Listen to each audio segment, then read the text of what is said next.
Yes, nizere ko abantu bameze neza mu bice bitandukanye. Hari haciye igihe abantu benshi banatwishyuza ati ko mudaheruka kuganira na Dr. Rusa. Turi kumwe na Dr. Rusa Bagirishya. Dr. Mwiriwe nanone. Mwiriwe neza. Abantu bakunda kutwishyuza ati mwongere mu mutugarurire atubwire cyane cyane ku bigenda bivuga cyane cyane mu bigendanye na politiki. Reka tuvuge twihuse ku ngingo iri kuvugwaho mu bitangazamakuru bitandukanye n'uruzinduko rwa President wa Leta Zunze Ubumwe za Amerika Donald Trump yagiriye mu gihugu cy'Ubushinwa yakirwa na mugenzi we Xi Jinping. Ni nyuma hafi y'imyaka 10 Trump yongera gusubira mu Bushinwa. Bigitangira kugeza ruzinduko rubaye mwakiriye gute imigenderanire y'abakuru b'ibihugu byombi umuntu yavuga ko ari ibihugu bikomeye ku isi? Uzi igituma nabo tubwira batazagira icyo bamenya, tubabwira amakuru nk'ayo bashobora no kumva muri radiyo. Hari ruzinduko ntabwo byaciye no kuri radiyo, ntabwo bazi impamvu yarwo. Ntibazi n'igituma uriya mu perezida hashize imyaka 17 nta perezida muri Amerika ugera muri China. Haheruka Obama bakiriye nabi ntibamusasira na tapi rouge. Nyuma y'imyaka 17 hagiye uyu nguyu. Noneho kubera iki mukariba impamvu agiye uyu munsi, ese bafitanye amarasiyo meza? Hari haciye iminsi hari intambara y'ubukungu, babafatira ibihano bagira babikuraho kubera babifatiraga igihugu kibarusha, babikuraho. Urugendo rwa Trump kuriya rwa Amerika na Chine ntabwo urugendo rw'urukundo, ni urugendo rwa politiki. Si n'urugendo rw'umwariye. Urazi icyo bita aliyemo muri politiki? Nta nshuti baho, habaho alliance. Alliance si inshuti. Alliance si inshuti kuko ari strategique. Mwabaye aliye kubera icyo umushakaho. Iyo kivuyeho iyo alliance ivaho. Kuko na Iran yakundanye na Amerika imyaka 20. Ari désalié. Ntabwo nabo ngo bari inshuti kuko ntabwo umunyamerika ashobora kuba inshuti y'umushinwa, ntabwo umunyamerika ashobora kuba inshuti y'umwarabu, ntabwo umunyamerika ashobora kuba inshuti y'umukapitaliste, y'umukomuniste. Ni alliance. Naho rero ya rugendo ntabwo ari ubucuti. Trump nanjye kuvuga ngo na Netanyahu, ariko ni Trump ko Netanyahu na Trump n'umwe bagize aventure bashaka gusenya Iran. Ni ibintu biri programme hashize nk'imyaka 40. Ngira ngo nta nubwo biriya bavugaga ngo ni de trois d'Hormuz, biriya sibyo. Ntabwo ari gahunda, biriya babizanye nyuma. Ubundi bavuze ko bavugaga guhindura ubutegetsi, ko iyo bahindura ubutegetsi ibindi byose byari kwikora. Na biriya by'amarume nuclear biriya byose ntabwo byari byo, nibyo bavuze nyuma. Icyo bashaka babonye kitagenze, kuko iya ntambara y'iminsi 12 bo ubundi yagomba kubirangiza byose. Hanyuma basanga izo mari calcule ntabwo yimbaru kubera kwiyemera, simbizi. Ntabwo service ya ordonnance nyuma yashoboye kumenya ukuri, kuko y'u Rwanda ukuri ko bari kubararwana. None kubasobanurira ntambara rero biragoye kugira ngo mubyumve, biragoye kugira ngo mubyumve. Twagerageza kubyumva, biragoye kuko iriya ntambara ntabwo yari ya Iran. Hari bloke bita Ehazi niyo bloke ihangayikishije Amerika. Okay. Wibuke mbere ya 1991 icyo bitaga guerre froide cyari igiki? Bwari Burusiya na Amerika. Donc Burusiya bwari buhanganye na Amerika. Amerika idashobora gukora icyo ishaka, n'Uburusiya badashobora gukora icyo bushaka. Amerika ishobora gufungwa, guhagarika Uburusiya, n'Uburusiya bashobora guhagarika Amerika. Ngira mwarabonye muri 1962 igihe cya Cuba kuri Biden, peut-être nicyo cyatumye anapfa. hanyuma 91 uburusiya bwitwa ko busenyutse, ariko mu by'ukuri ntibwasenyutse, bwabaye afibli ekonomikama, havaho n'ibihugu bikeya 25% bivaho kuko ntibwasenyutse kuko kuva muri 2020 bwarazamutse aho Putin aziye, noneho buza nyine bufite gahunda yo kudasubira gusenyuka, buza bufite gahunda yo gukora amalliance stratégique atuma budasubira kugira n'izo ntege nkeya, buza bugira imana habaho ikibazo, prix ya peteroli azamuka, bagurisha peteroli nyinshi ku giciro cyo hejuru, ekonomi yabo irasubira azamuka. Ubu rero noneho ntibukiri bwonyine, buri kumwe n'Ubushinwa, buri kumwe na Iran, buri kumwe na Turki mwibeshya ngo iri muri OTAN, buri kumwe na Azerbaijan, buri kumwe na Corée du Nord, na Kazakhstan. Ni bloc bita Eurasie ishobora guhagarika Amerika ku munota wari wose. Ndakubwira impamvu 75% by'abaturage batuye isi bari muri Eurasie, 75% bya source énergétique na stratégique, donc pétrole, tout amabuye biri muri Eurasie. 60% by'ubukungu bw'isi buri muri Eurasie. Amarme nucléaire 70% no atari 71 kuko na Iran irayifite biri muri Eurasie. Urumva rero icyo kintu gihangayikishije Amerika ni periferique, iri ku ruhande. Amerika iri kumwe n'ibihugu bitatu, afite ndavuga ibiri puissance nucléaire, ni bibiri nako n'Ubwongereza n'Ubufaransa, biri armé, biri doté armé nucléaire, n'Ubwongereza n'Ubufaransa. Nta baturage bufite na PIB yabyo, nta byose ni ibihugu biri yandete bifite amadeni yashinga.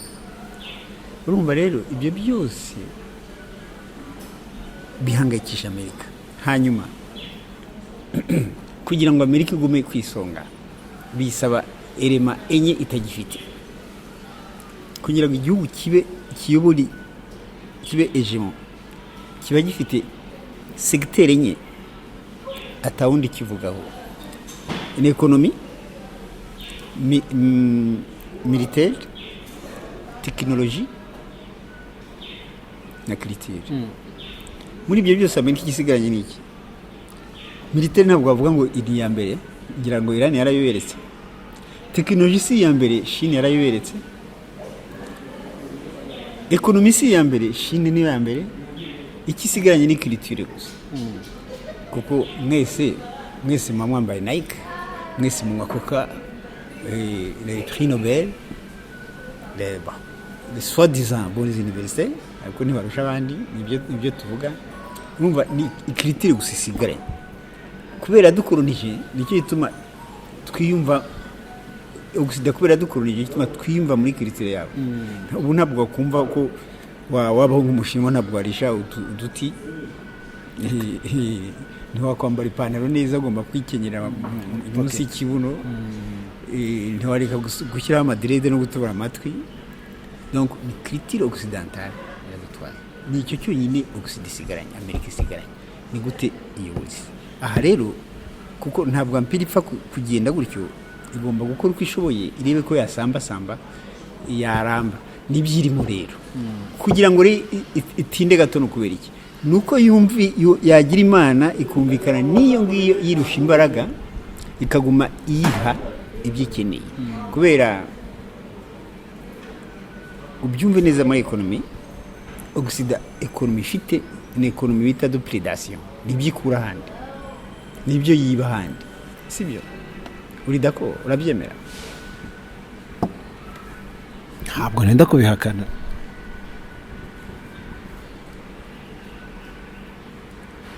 Uwabihakana sinzi ukuntu yaba ameze, kubera iyo batagira Afurika ngo babacakara babakorere imyaka 400, iyo batagira Afurika ngo bayikolonize n'uyu munsi bakikolonije, iyo batagira Proche-Orient ngo bahashyire Israel batunga na peteroli yabo, ntabwo baba bariho uyu munsi. Amerika ifite ikintu bita ingabo, Africom Centcom muri Proche-Orient aho ikura energy na Africom muri Afrika ikura le matière première. Hari ubu ngubu ibintu bigezeho tekinoloji n'iyi mikoro urambwira ngo mvugireho ntabwo yabaho hatariho terre rare. Sinzi kubyumva ni ekara ya televiziyo cyangwa iyo telefone yawe ntiyabaho hatari terre rare, na intelligence artificielle ntibishoboka hatari terre rare, na ziriya misile ntizashoboka hatari terre rare. Chine ifite monopole ya terre rare 95%.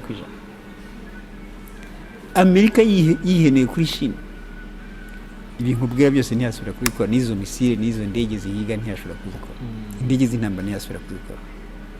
Sinzi ko numva position ya Chine igituma ijya muri Amerika plutôt igituma ijya muri si ugukunda Chine, si ugukunda Chine. Abanyamerika abanyagusida barirata ku buryo yumva atanaramutse umuntu muri Chine, ariko bari oblige kubera badafite Chine kubaho byabagora, badafite Uburusiya kubaho byabagora, badafite Proche-Orient kubaho byabagora, kuko iriya de trois de muzi bone bahangayikije no kubera iki,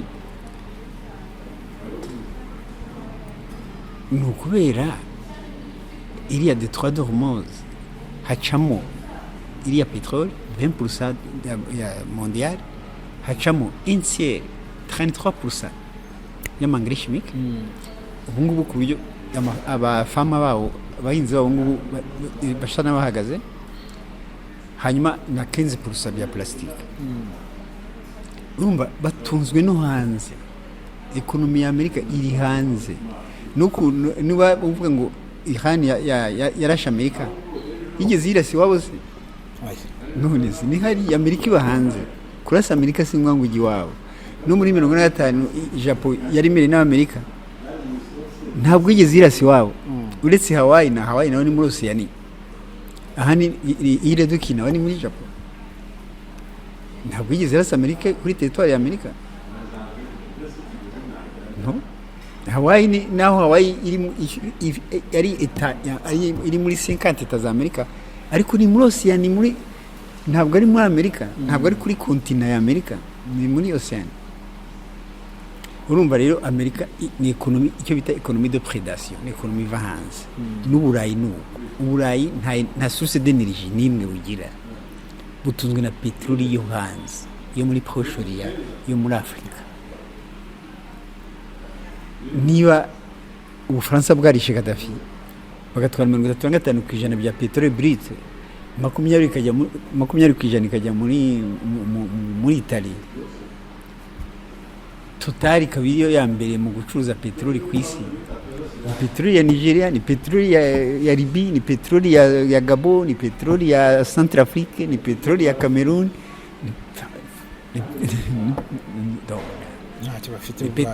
Amerika ni petroli ya Angola na Nigeria, nubwo yiza ni petroli ya Nigeria, iwabo nta kibafite. Donc batunzwe na Afrika na Proche-Orient.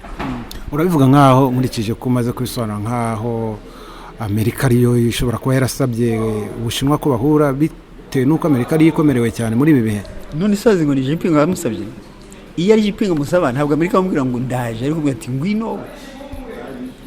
Wibuke igihe muri conference de Yalta muri 1995 mu ntambara, iriya ntambara mwiti ya kabiri, ariko yari intambara imwe ifite amagita abiri.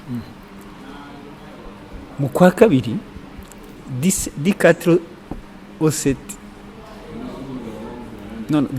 au 11 février muri 1995 intambara yabereye yari plutôt iyo conference yabereye yari kugabana Uburayi bwatsinze.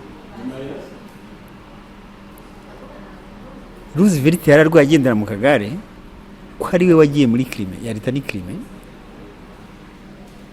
ko atari Stalin wagiyeyo. Stalin waratsinze iriya ntambara, bakeneye iyo nama. Iyo bari we rero ari Stalin wakeneye, kuko Stalin we Uburusiya ntabwo bari bukeneye kugira ibihugu bukoloniza. Bo rero bashakaga aborohere bakoloniza Uburayi, abafashe no gutsinda Japan kuko ari itaratsindwa kiriya gihe. Yarabwiye ati nimuze hano, nibo bagiye. ubwo kugeza ubu Amerika niyo ikeneye Ubushinwa. Reka turebeho gato ubu tuvugana, Trump ashobora no kuba yarangije kugera muri Leta Zunze Ubumwe za Amerika, ko urugendo rwe rwarangiye uyu munsi, ariko iyo urebye ibitangazamakuru byinshi biri kugaruka ku ngingo ubwe yatangaje. Yavuze ko Amerika n'Ubushinwa byiyemeje gufatanya kugira ngo bafungure umuhora wa Hormuz, kandi ngo Iran itazigera ikora intwaro za nucleaire. Ese Ubushinwa bwaba bwabyemeye wenda ku mugaragaro kubera Trump ahari, cyangwa se mukurikije n'imibano hagati yaba n'Ubushinwa na Amerika, yaba n'Ubushinwa na Iran, ibi birashoboka? No, na Trump buriya ibyo babwira ntimukabyemere. Buriya bagira ibyo bavuga bashaka gusigiza kubwira. Buriya muri n'ingeso yo gusida,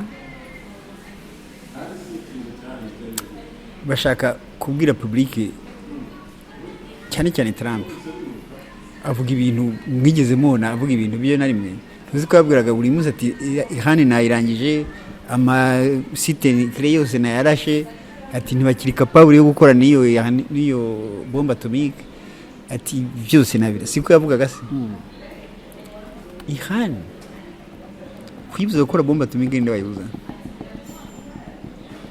Ye ikintu cyantangaje, sinzi ukuntu bagira ibyo batababwira.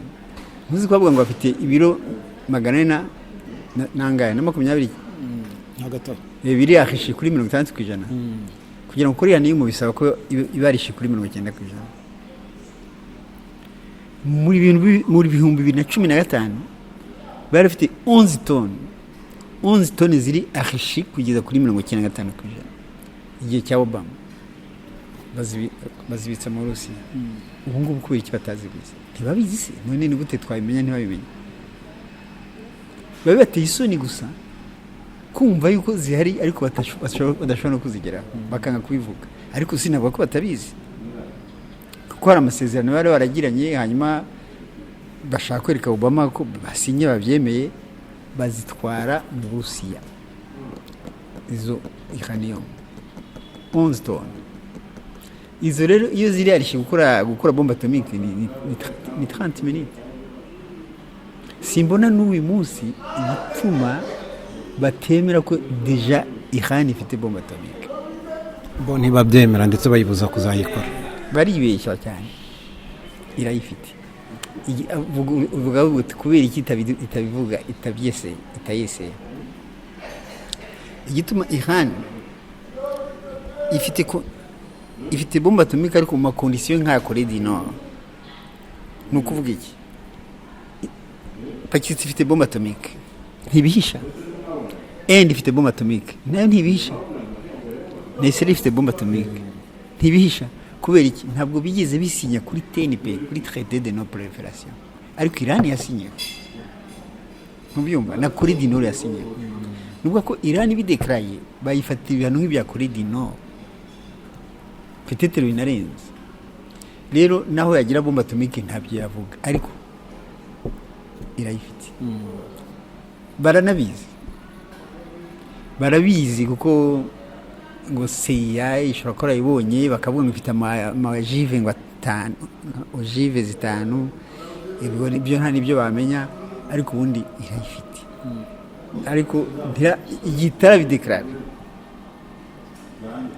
ntabyo bavuga. Na Israel ntirabidekarara. Israel se nituma itabidekarara kuko ntigeze isinya no kuri TNP. Ariko warumva Amerika ivuga ngo Israel ifite bombe atomique. Oya. None ntifite muri desert de Neveg. Gusa ntacyo yayimarira. Iriya bombe atomique Israel ntacyo yayimarira. Kubera Israel ni igihugu gifite profondeur stratégique. Ahubwo iriya bombe ya Israel yatwika Israel. Israel ifite intérêt yo kutanayikora no kutanayivugaho. Nagaho gatoya iyo bombe iri muri desert de Neveg, kuko Israel burya 60% ya territoire yayo n'ubutayu. Buriya butayu de Neveg no hariyo bombe atomique. Hariya rero Iran ishatse ikayirasa yamara abisirayeli mbere yuko yica abandi bantu. Rero mu by'ukuri nta kimari Israel. igihugu kidafite profondeur stratégique ntajya kibaye imitima ariko nka Iran ifite bombe atomique ni igihugu kinini ifite n'ubutayu Uganda itagira ubutayu ni imisozi yonyine ifite 1,650 km². Ni hanini urumva igihugu kidafite profondeur stratégique mu by'ukuri ku ntambara kiba yikwiye no kwicekera nka Israel buriya nta gihugu na kimwe yatsinda nuko ifite Amerika idafite buriya na Afghanistan yabananiye kubera iki yabananiye kubera profondeur stratégique igihugu kidafite profondeur stratégique mubona nka Iraq iruta Israel ariko barabonye ukuntu bayigira Afghanistan yabananiye se bazinga bananije iki ni profondeur stratégique. none hagati aho kuri uruzinduko rwa Trump na Xi Jinping hari icyo byafasha mu gushyira igitutu kuri Iran ku bigendanye no gufungura umuhora wa Hormuz ko Trump yemeje ko hari icyo igitutu bashyiraho abashobora kumvikana na Chine ishobora kumvikana Iran ko n'umwari stratégique bashobora kufungura bawufungura condition ko nabo bemera dommage intérêt bangije muri Israel ko na mbere umuhora warakoraga batishyuza ariko bishyuza kubera ibikorwa byabo intambara yasenye ntabwo rero bashobora kufungura gutyo gratuitement bazawufungura Chine yumvikana na Iran n'Uburusiya bumvikana na Iran uko biri muri Asie bawufungura ariko les dommages intérêts Amerika zishyura batazishyuyeho ntibishoboka bazawufungura ariko bishyuza kuko Trump arashaka kuwufungura nta n'ikibazo arashaka bo kwishyuza ziriya droit de passage kuzishyuza rero ni ngombwa kugira ngo bishyure ibikorwa byabo basenye. Trump ariko yavuze ko yemeranyije na Xi Jinping nubwo Ubushinwa bwo nta kintu buratangaza ariko bemeranyije n'ingingo ikomeye irimo yuko Ubushinwa buzajya bugura ibikomoka kuri peteroli muri Amerika bwari busanzwe bugura byinshi bituruka muri Iran ibyo byafatwa gute? Oya byo nta nicyo bitwaye ko Xi konsoma peteroli nyinshi ariko kugura nyinshi bizantangaza kuko ubwo bazumvikana ku giciro ko peteroli yo muri Amerika igituma batayigura no kubera iki abanyamerika ko bajya gushaka yani nabo bayifite no kubera iki ni peteroli de schiste ahubwo na Amerika ishobora kutabona n'iyi Chine kubera ko ni peteroli igoye gutunganya cyane biriya byo bashobora kwigura nkeya ariko kugura nyinshi byo ntibishoboka ntibashobora kureka peteroli y'Uburusiya cyangwa Iran ni peteroli ihendutse cyane kandi itarimo amasufure menshi ni ya Venezuela burya ntabwo ari nziza 22% ya Venezuela ni nziza ariko 68 gusa ku ijana 22 nayo ni mbi nayo iva mu mucanga iriya rero peteroli ya Amerika cyangwa ya Canada ni peteroli bita de schiste iva mu mucanga iyo tuma nk'ubu muri Canada bacukura peteroli ariko kuri pompe kuri station usanga ihenze gusumba ni yacu kuko ni peteroli igoye gutunganya cyane ntabwo yegeranye na Nigeria ka peteroli ya Nigeria n'umuturage arayungurura muri Benin baracuruza peteroli ya fraude aba Nigeria bayungurura hariya ku mupaka wabo iyo muri Amerika ntibishoboka no kuvuga ngo kuba Ubushinwa bwagura ibikomoka kuri peteroli bya Amerika nta kibazo nta kibazo bafite eshanje commercial n'abanyamerika bagura byinshi muri Chine ni imodoka zose burya ni isoko rinini cyane ni ibihugu bigoye kugira ngo bicane umubano kubera biratunganye Amerika ntiyaho idafite Chine nayo ikeneye isoko rinini cyane kuko niyo ya mbere kuri industry kuri production gushika kuno ya mbere kwisi idafite isoko nabyo ari ikibazo. Hari ikibazo cyagarutsweho kinakomeye ikibazo cya Taiwan nacyo kiri mu byavuzweho aho Xi Jinping yabwiye Trump ko niba Amerika ikomeje kwivanga mu bibazo cya Taiwan bya Taiwan ntirirwa nabivuga Taiwan ni Chine byo ntirirwa bivuga nta kizahinduka ni Chine n'undi yayo byararangiye ndakubwira impamvu niyo Trump apfa kuvuga gutyo gusa kuko Taiwan ikibarwanira Taiwan ni iki ni semiconductor iproduza 90% ku rwego rw'isi semiconductor nayo urabizi ko udafite hadari semiconductor izo technology zose nta kintu yakora ayo mamisiri nimwakora indege nimwakora ama computer yose yahagarara ariko amayelema ikoresha harimo iri principal bita helium iva muri Qatar kandi ica muri Detroit d'Ormuz ni ukuvuga igihe bafunga Detroit d'Ormuz Taiwan yari paralize ntashobora gukora yari isigaranye stoke y'iminsi 11 gusa ariko wibuke yuko parti d'opposition muri Taiwan hari parti iri pour unification ishaka kujya kuri Chine yagiye kureba Jinping bukeye uriya mugore nawe perezida wa Iran wa Taiwan ajya kureba Jinping iyo haba kera rero bakiri kuri Amerika nta numwe rukandagira nta numwe rukandagira peke ntibyari gushoboka ubu rero Amerika nayo irabizi yuko itashura Taiwan akoti ya Chine akoti y'Uburusiya erega Amerika ubu ibonye experience muri Iran nabonye ko bidashoboka niba nani Iran izashura Taiwan ikiwe na Chine ikiwe na Chine imaze kudepasa dolwe kuri technology ntayihuriye na Amerika ntayihuriye na Amerika kandi ubu intambara zo ntabwo ari abantu intambara zo ni technology. Trump na Xi Jinping bemeranyije kubaka cyo twakwita ubushuti ubwo cyangwa se mubano ushingiye no ku bigendanye n'ubukungu ariko ni ibihugu n'ubundi usanga bishaka byose kugira akaboko muri Afurika bigendanye no yaba ari uko exploiter ubutunzi gakondo bwa Afurika cyangwa se umutungo kamere nk'amabuye y'agaciro isoko rya Afurika baribona nk'isoko rinini bizagenda gute? Biratandukanye umu occident muri Afurika kuri we Afurika ni Umushinwa waje muri Afurika ntabwo aza nk'umunyaburayi cyangwa nk'umunyamerika munumvikana ushaka no kumubwira uti genda akagenda umunyaburayi ntushobora ngo genda uri umutegetsi agukura arakwica akazana undi umunyaburayi nibi bo twahoze twibukiranya kare n'abakolege twariba Elif Aquitaine ni Total Energy aho hariya Brazzaville Pointe Noire abacukura peteroli na hano nageze hari ahantu hubatse na grille bandika accès interdit nta wundi n'umukongo ntashobora no kuhagera ni umufaransa gusa peteroli begistre bakura mu butaka bwa Kongo abakongo ntibazi kwingana bayiguraga icyo gihe bariri bayiguraga $4 ariko France kubera ikura peteroli nyinshi muri Afrika nayigurisha handi yo ikayigurisha $80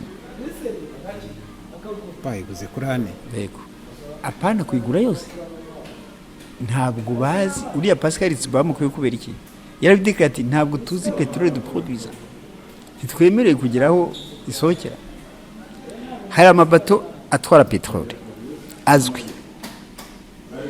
hakaba n'andi mabato atwara mu masamiyo y'amabarire bita fantôme les bateaux fantômes zitazwi batanarojistre ariko si muri Gabon gusa si muri Brazzaville gusa no muri Gabon gusa les bateaux no muri Nigeria no zirahari ariko zikaba zifite n'abaperezida bazihagarariye nka witwa Patrice Talon muri Benin niwe ufasha France kwiba Nigeria bateau fantôme ibyo rero nta muntu utari umukondateri ushobora kubikora ntabwo umushinwa yabikora ni ukuvuga iki rero ni Afurika igomba kumenya uko yitwara ni Afurika igomba kubona independence yayo ikanegosiya n'uwishaka ariko ubundi barayirwanira nk'ikintu nyine kitagira nyiracyo Occident irwanira n'Abashinwa Occident irwanira na Turkiya irwanira na Abarusiya bafite byinshi bashobora kuza neza ariko Chine nayo kubera ari première puissance économique ikeneye kutamanuka muri production ikeneye matière première naho izifite ariko ikeneye nyinshi kubera ifite ingana nyinshi cyane niyo yambere ku isi mu ngana ariko ntabwo hariya kujya niho kuyisaba ati reka Afrika turekere Afrika ni yacu singira ngo arumvise Burkina Faso na Niger na Mali bivuye ku France arabonye ibintu bavuze uziko bavuze ngo makuru yatakaje ngo atakaje ibihugu bitatu muri Sahel.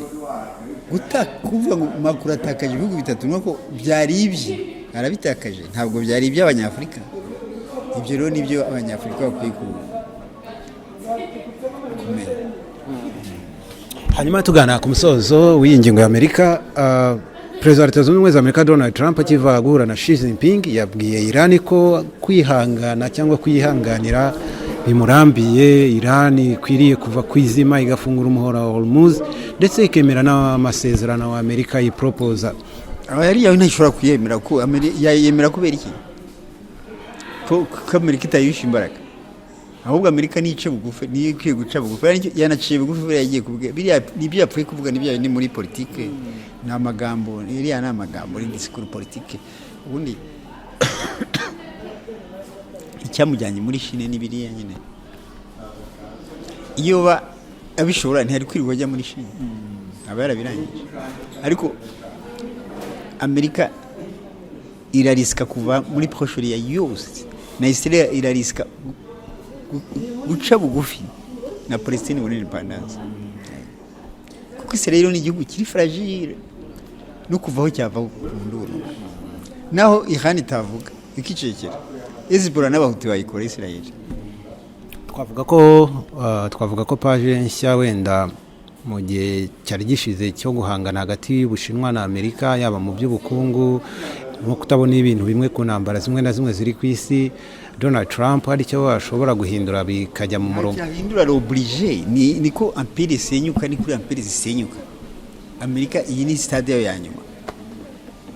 Bizana gutangaza umvise ari mu bihugu bimwe byasabye independence nka California na Texas. Kuko ubu afite ibibazo interne, afite ibibazo mu gihugu gusumba hanze. Reka ngo urugero barwana na Iraq hashize imyaka 3 kugira ngo abanyamerika bavuga ati iriya ntambara ntiyari ikenewe n'amakosa twakoze. Imyaka 3 barwanye na Vietnam, batsinde Vietnam hashize byasaba imyaka 6 kugira ngo abanyafrika bavuge, abanyamerika abaturage bavuga ati yari amakosa gutera Vietnam. Uyu munsi muri iyi ntambara mu mezi 2 gusa 70% y'abanyamerika bavuga ati intambara n'amakosa. Ugereranye wumve amezi 2 ugereranye n'imyaka 6 n'imyaka 3. Donc hari kutumvikana muri Amerika indani, kandi burya empire irisenya. Ntabwo empire isenywa n'ikindi gihugu, ntabwo Amerika yasenywa n'ikindi gihugu, niyo yisenya empire. Na empire yabomene uko yasenyutse. Mu gusenyuka kandi hera kuri economy, ijya kuri administration. Economy byaratangiye iri defaya muri economy, ifite deficit wagira ngo ni chronique, ifite ideni, nicyo gihugu cya mbere ku isi gifite ideni nini kidashobora kwishyura. Hanyuma hari de-dollarisation, idolari biriko ravaho, ntabwo ikiri monnaie de référence kugira ngo arayibonye, ku buryo no muri maison de bourse ubungu amayuani, ama obligation abantu bose baragura amatitre mu mayuani, nawe ikigura amatitre mu madolari. None iki gutangaza hari ibihugu byo muri OTAN byavuye ku idolari. Donc Amerika murebi amasigne de décret, donc ama symptôme, ibimenyetso byo guhirima byo birahari bihagije. Uru ruzinduko rw'aba bategetsi bombi ari cyo byahungabanya cyangwa byakungura Afrika. Nayo ni indi signe ya déclin. Ya déclin ntabwo ari uruzinduko rusanzwe kujya gusura muri vaye, kuko nicyo gihugu kirivariza na Amerika gusumba, ntuvuge n'Uburusiya, kuko Uburusiya ni puissance militaire ariko ntabwo ari économique. Economie y'Uburusiya ntabwo iri hejuru, gifite PIB nk'iya Senegal, nk'iya Espagne, ariko ni puissance militaire. Ariko Chine kuri economie niyoboye, n'iryo deni Amerika ifitiye Chine, ntabwo ifite ideni ry'Uburusiya. Ariko n'Uburusiya nabwo bwataye idolari na Iran. Donc economie ya Amerika yari base kuri dolari, kuko niba wowe wemeta idolari ku isi bakoresha idolari igipapuro imprime, nuba uguze inzu Moscow cyangwa se uguze inzu Peke cyangwa se uguze inzu Tokyo uyiguze mu madolari, destination etape ya nyuma y'iyo note ni muri Amerika. Etape ya nyuma y'iyo note ni muri Amerika, aho yavuye n'izasubira. Noneho tekereza rero ngo nijya gura inzu muri Japan nzayigura mu yuan, ntabwo idolari rikigezweho. Nijya gura inzu Moscow nzayigura mu maruble. Si ngombwa n'ubu ngubu Putin aragurisha peteroli, ntabwo ayigurisha amadolari, ariko kera peteroli bayiguraga amadolari cyane amayero. Nari mbajije mu kanya niba uru ruzinduko ari cyo abanyafurika rwadusigira, niba ari cyo ruzaduhungabanya cyangwa rwatwungura guhura kwa biriya bihugu by'ibihangange. Abanyafurika biragoye ko psychologiquement ntibari prêt, ariko biriho ntabwo twata icyizere, kubera ikintu cyose cyahungabanya Occident cyakiza Afurika, kuko Afurika nta yindi ndwara ifite, ni occidental. Ni umukolonisateur. Byantangaje noneho ejo bundi kuri 25 z'uku kwezi